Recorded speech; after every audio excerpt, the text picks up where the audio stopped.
Hello dear learners, welcome back to this series on human reproduction. अभी तक हम पढ़ चुके हैं मेल रिप्रोडक्टिव सिस्टम के बारे में, female reproductive system, spermatogenesis, oogenesis। अब आज हमारा टॉपिक आने वाला है मेंस्ट्रुअल साइकिल, है ना। वो एनसीईआरटी का डायग्राम याद आया? इसको देख के बहुत डर लगता है। क्या जो आपके पास में ये ग्राफ सा दे रखा है, एस्ट्रोजन, प्रोजेस्टेरोन, एलएच, एफएसएच, कितना डिफिकल्ट है, कौन सी फेज में क्या चेंजेस होते हैं, है ना। तो डरने की कोई बात नहीं है, हम इतने आसान तरीके से मेंस्ट्रुअल साइकिल को पढ़ेंगे कि आपको रट्टा लगाने की कोई जरूरत ही नहीं होगी, है ना। तो चलो जल्दी से हम स्टार्ट करते हैं हमारा लेक्चर। तो मेंस्ट्रुअल साइकिल की जैसे कि आपको पिक्चर में अलग अलग स्टेजेस दिख सकती है। क्या क्या स्टेजेस है हमारे पास में? Menstruation, follicular, ovulation and luteal phase. And yes, it's really painful. लड़कियां ही बता सकती है ये चीज कितना पेनफुल है। तो आखिर मेंस्ट्रुअल साइकिल है क्या? मेंस्ट्रुअल साइकिल रिप्रोडक्टिव साइकिल होती है फीमेल प्राइमेट्स के अंदर में, है ना। प्राइमेट, नॉन प्राइमेट दो होते हैं। तो प्राइमेट्स में क्या क्या आ जाते हैं? मंकीज आते हैं, एप्स आते हैं, ह्यूमन बींग्स आते हैं। तो इनकी जो रिप्रोडक्टिव साइकिल होती है इसको हम कहते हैं मेंस्ट्रुअल साइकिल, है ना। नॉन प्राइमेट्स वाले को क्या कहते हैं? इस्ट्रस साइकिल कहते हैं हम लोग। अब जो पहला मेंस्ट्रुएशन स्टार्ट होता है प्यूबर्टी पे, इसको हम कहते हैं मेनार्क, ठीक है। तो जो फर्स्ट मेंस्ट्रुएशन होगा उसको हम कहेंगे मेनार्क, और जो लास्ट मेंस्ट्रुएशन होगा, जब मेंस्ट्रुअल साइकिल स्टॉप हो जाएगी, इसको कहते हैं मेनोपॉज। अब मेंस्ट्रुअल साइकिल का ड्यूरेशन कितना होता है? एवरेज निकालते हैं तो 28 to 29 डेज होता है, अदरवाइज वेरी कर सकता है फ्रॉम पर्सन टू पर्सन। ये साइकिल ऑफ इवेंट है, एक मेंस्ट्रुएशन से नेक्स्ट मेंस्ट्रुएशन के बीच में, उस अकॉर्डिंग काउंट किया जाता है कितने नंबर ऑफ डेज हैं। तो यहाँ पे 4 फेजेस हैं, menstruation, follicular, ovulation and luteal. One by one हम इन सारी फेजेस को बहुत आराम से समझेंगे। सबसे पहला है मेंस्ट्रुअल फेज। मेंस्ट्रुअल फेज में अगर हम देखते हैं तो एंडोमेट्रियम की जो लाइनिंग होती है यूट्रस में, यूट्रस की मैंने 3 लाइनिंग बताई थी, पेरीमेट्रियम, मायोमेट्रियम एंड एंडोमेट्रियम, है ना। तो हमारे पास में जो एंडोमेट्रियम की इनरमोस्ट लाइनिंग होती है ये ब्रेक हो जाएगी। ब्रेक क्यों होगी? लास्ट लेक्चर में मैंने बताया था oogenesis वाले के अंदर में, अगर फर्टिलाइजेशन नहीं होगा ओवा का, सेकेंडरी oocyte का, ठीक है, सेकेंडरी oocyte के पास अगर स्पर्म आया, ठीक है, फर्टिलाइजेशन नहीं होता है तो सेकेंडरी oocyte रिलीज आउट हो जाता है हमारे पास में। तो जब फर्टिलाइजेशन नहीं होगा तो थिक एंडोमेट्रियम की रिक्वायरमेंट नहीं है, तो जो एंडोमेट्रियल लाइनिंग होती है ये शेट डाउन हो जाती है, ठीक है। तो एंडोमेट्रियल लाइनिंग और उसकी ब्लड वेसल्स लिक्विड की फॉर्म में, ब्लड की फॉर्म में वजाइना के थ्रू रिलीज आउट होता है, as you can observe over here in the picture. Menstruation सिर्फ तब होता है अगर ओवम फर्टिलाइज नहीं होता है। मेंस्ट्रुएशन नहीं होना प्रेगनेंसी का इंडिकेशन हो सकता है, बट कई बार क्या होता है, स्ट्रेस की वजह से, हार्मोनल इम्बैलेंसेस की वजह से भी कई बार मेंस्ट्रुअल साइकिल मिस हो जाती है ना। तो इसलिए फर्दर टेस्टिंग करके देखना पड़ता है कि क्या रीजन है कि प्रेग्नेंट है या नहीं है फीमेल, ठीक है। तो you can observe over here menstrual phase day 1 से डे 5 हमारे पास में होता है। यहाँ पे आप देख सकते हो यूट्रस की इनर लाइनिंग शेड हो रही है, menstrual fluid is coming out and secondary oocyte ओवा is also come out along with that. Second is follicular phase. Follicular phase में जो हमने लास्ट लेक्चर में oogenesis पढ़ा था, तो हमने देखा था प्राइमरी oocyte किसमें था? प्राइमरी फॉलिकल में, है ना। प्राइमरी फॉलिकल फॉर्म करता है, जब प्राइमरी फॉलिकल से सेकेंडरी फॉलिकल, सेकेंडरी से टर्शरी फॉलिकल बन रहा था, है ना, टर्शरी से ग्रेफिन फॉलिकल, ये सब हमने oogenesis में पढ़ा था। तो ये सारा जो फॉलिकल्स ग्रो कर रही थी इसको हम कहते हैं फॉलिक्यूलर फेज, है ना। और इसके साथ साथ में इसमें क्या हो रहा था, एंडोमेट्रियम भी रीजनरेट होती, क्योंकि मेंस्ट्रुअल साइकिल में तो एंडोमेट्रियम सारी शेड हो गई थी, बाहर आ गई थी काफी, है ना।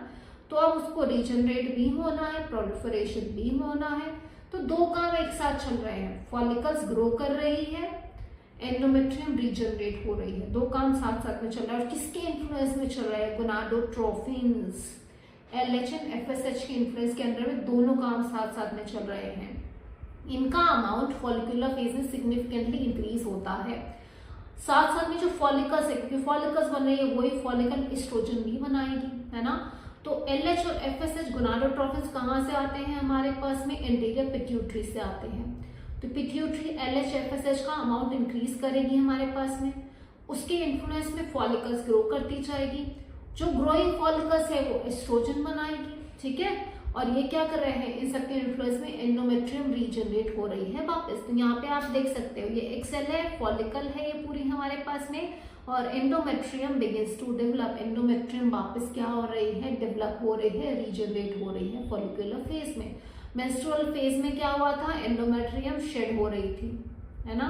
फॉलिकुलर फेज में एंडोमेट्रियम रीजनरेट हो रही है और फॉलिकल साइज में ग्रो कर रहे हैं हमारे पास में। अब आता है ओवुलेशन, जो 14th डे पे साइकिल के सेंटर में मिड पॉइंट पे आता है। इस पे LH एंड FSH का पीक आ जाता है मिडिल ऑफ द साइकिल पे 14th डे पे। LH और FSH दोनों पीक रीच कर जाएंगे और रैपिड सिक्रीशन जो होगा LH का, उसके इन्फ्लुएंस में जो ग्राफिन फॉलिकल होगा वो रप्चर होगा। रप्चर होकर इससे क्या रिलीज हो जाएगा, ओवा रिलीज हो जाता है। इसको हम कहते हैं LH सर्ज। LH का इतना अमाउंट बढ़ेगा कि उसके इन्फ्लुएंस में ग्राफिन फॉलिकल से ओवा रिलीज हो जाएगा। इस प्रोसेस को हम कहते हैं ओवुलेशन। ओवुलेशन क्या है, प्रोसेस ऑफ रिलीज ऑफ ओवा फ्रॉम ग्राफिन फॉलिकल। तो यहाँ पे आप देख सकते हो ओवुलेशन प्रोसेस को जब हमने इलाज करके देखा, इधर ये क्या है, फिमरी है, फिंगर लाइक स्ट्रक्चर। ये इधर आप देखते हो अगर, तो ये ग्राफिन फॉलिकल रप्चर हुआ और ये जो व्हाइट कलर का डॉट है ये है हमारा सेकेंडरी oocyte। ओवा नहीं होगा, ठीक है, ओवा बाद में बनता है। oogenesis याद करना, oogenesis में क्या था, ग्राफिन फॉलिकल रप्चर हुआ था, उससे सेकेंडरी oocyte रिलीज हुआ था। सेकेंडरी oocyte के कांटेक्ट में जब स्पर्म आता है तब उसमें सेकेंड मेयोटिक डिवीजन कंप्लीट होकर ओवा रिलीज होता है ना। तो करेक्ट ऑप्शन आपका सेकेंडरी oocyte हुआ, ग्राफिन फॉलिकल रप्चर हुआ, उससे सेकेंडरी oocyte रिलीज हो गया हमारे पास में, है ना। तो ये है आपका ओवुलेशन, जो किसके इन्फ्लुएंस में, ल्यूटिनाइजिंग हार्मोन LH के इन्फ्लुएंस में होता है। कौन से डे पे होता है, 14th डे पे होता है। अब ये सेकेंडरी oocyte यहाँ पे रिलीज हो गया हमारे पास में। अब हमारे पास में आती है luteal phase. Graphene follicle rupture हो गया, oogenesis याद करना। तो जो हमारे पास में जो स्ट्रक्चर बनता है, ग्राफिन फॉलिकल रप्चर हो गया, रीजनरेट होने के बाद में वो किस में कन्वर्ट होगा, कॉर्पस ल्यूटियम में कन्वर्ट हो जाएगा। कॉर्पस ल्यूटियम क्या कर रहा था और डिस्कस करा था हमने, प्रोजेस्टेरॉन बनाता है, जो प्रेगनेंसी हार्मोन था। प्रोजेस्टेरॉन क्या करता है, एंडोमेट्रियम की लेयर को आप देख सकते हो बहुत थिक कर दे रहा है, ठीक कर देगा कि अगर मुझे सेकेंडरी oocyte रिलीज हुआ था उसका फर्टिलाइजेशन अगर बाय चांस हो गया तो उस केस में वो क्या हो, वो यहाँ पे आके इम्प्लांट हो पाएगी। देखो ये यहाँ पे आके इम्प्लांट हो पाए। तो इसके लिए इसने क्या कर दिया, जो हमारा ये जो एंडोमेट्रियम था, है ना, इसको बहुत थिक कर दिया है, ठीक है। अगर फर्टिलाइजेशन नहीं हुआ, इम्प्लांटेशन नहीं हुआ तो क्या होगा, वापस मेंस्ट्रुअल साइकिल रिपीट हो जाएगी, वापस एंडोमेट्रियम शेड होगा, ये जो सेकेंडरी oocyte है ये भी इसके साथ में जो ओवा है क्या हो जाएगा, रिलीज आउट हो जाएगा हमारे पास में, एंड साइकिल रिपीट होती रहेगी। इस तरीके से ये साइकिल क्या होती है, चलती रहती है। अगर फर्टिलाइजेशन हो जाता तो यहाँ पे आके क्या होता है, ब्लास्टोसिस्ट इम्प्लांट होता है हमारे पास में, है ना। उस केस में जो कॉर्पस ल्यूटियम होता है वो मेंटेन रहता और वो प्रोजेस्टेरॉन सिक्रीट करते रहता हमारे पास में प्रेगनेंसी को मेंटेन करने के लिए, है ना, और मेंस्ट्रुअल साइकिल स्टॉप हो जाती, ठीक है। तो प्रेग्नेंट अगर होती तो उस केस में ये होता हमारे पास में। तो ये हमारे पास में फेजेस दिया। बाकी NCERT का ये ग्राफ देखते हैं, जिसको देख के आप लोग डरते हो कि यार एग्जाम में से क्वेश्चन नहीं, यार क्वेश्चन आता है हमारे पास में। क्या क्या है हमारे पास में, इधर एक्स एक्सिस पे देखते हैं तो एक्स एक्सिस पे सारी फेजेस हैं, menstruation, follicular phase, luteal phase, ठीक है, अगेन सेम बिगिन हो जाता है। इधर वाई एक्सिस पे क्या है, यूटेराइन इवेंट्स, ओवेरियन हार्मोन का level, ovarian events and pituitary hormone का लेवल। क्या क्या हो रहा है मेंस्ट्रुएशन में, अगर आप देखते हो तो मेंस्ट्रुएशन के टाइम पे आपका ये देख रहे हो यूट्रस की लाइनिंग, मेंस्ट्रुअल जो फ्लूइड है वो बाहर आ रहा है, 1st से 5th डे के बीच में हो रहा है। इसी टाइम पे आपकी फॉलिकल्स का डेवलपमेंट भी चल रहा है, प्राइमरी फॉलिकल से सेकेंडरी फॉलिकल, सेकेंडरी से टर्शियरी फॉलिकल भी इस टाइम पे बन रहे हैं, ये ओवेरियन इवेंट्स भी चल रहा है। एस्ट्रोजन प्रोजेस्टेरॉन का अमाउंट एकदम कम है अभी, ठीक है। इधर आप देखते हो तो FSH एंड LH में थोड़ा लो अमाउंट के अंदर में ही है, धीरे धीरे ये बढ़ रहा है, ठीक है, धीरे धीरे LH एंड FSH हमारे पास में बढ़ता है। और इसके इन्फ्लुएंस में क्या हो रहा है, हमारी फॉलिकल्स मैच्योर होती हैं। अब सेंटर में 14th डे पे इसका पीक आता है, ठीक है, और इसको हमने कहा LH सर्ज भी कहा, है ना, ब्लू वाला जो पीक है LH के इन्फ्लुएंस में ग्राफिन फॉलिकल हमारी रप्चर हो गई, ओवा रिलीज हो गया। इस प्रोसेस को हमने कहा ओवुलेशन। इसके साथ में कोइंसाइड करता है एस्ट्रोजन का लेवल भी, है ना। हमने क्या पढ़ा था, फॉलिकुलर फेज में LH एंड FSH का नंबर इंक्रीज होता रहता है, अमाउंट इंक्रीज होता रहता है। इनके इन्फ्लुएंस में फॉलिकल का डेवलपमेंट होता है। ये फॉलिकल्स एस्ट्रोजन रिलीज करेगी, तो जैसे जैसे फॉलिकल्स का साइज बढ़ रहा है एस्ट्रोजन भी बढ़ता जा रहा है धीरे धीरे धीरे धीरे, है ना। एस्ट्रोजन का पीक भी कहाँ आएगा, जहां LH FSH का पीक आया है हमारे पास में, तो ये आ गया एस्ट्रोजन का पीक कोइंसाइड करेगा LH एंड FSH के साथ में। तो ये हमारे पास में ग्रेफेन फॉलिकल रप्चर हो गया, ओवर रिलीज हो गया, ओव्यूलेशन हो गया 14th डे पे। अब ग्रेफेन फॉलिकल किस में कन्वर्ट हो जाएगा, कॉर्पस ल्यूटियम में कन्वर्ट हो जाएगा। कॉर्पस ल्यूटियम का काम क्या है, प्रोजेस्टेरॉन बनाने का, है ना।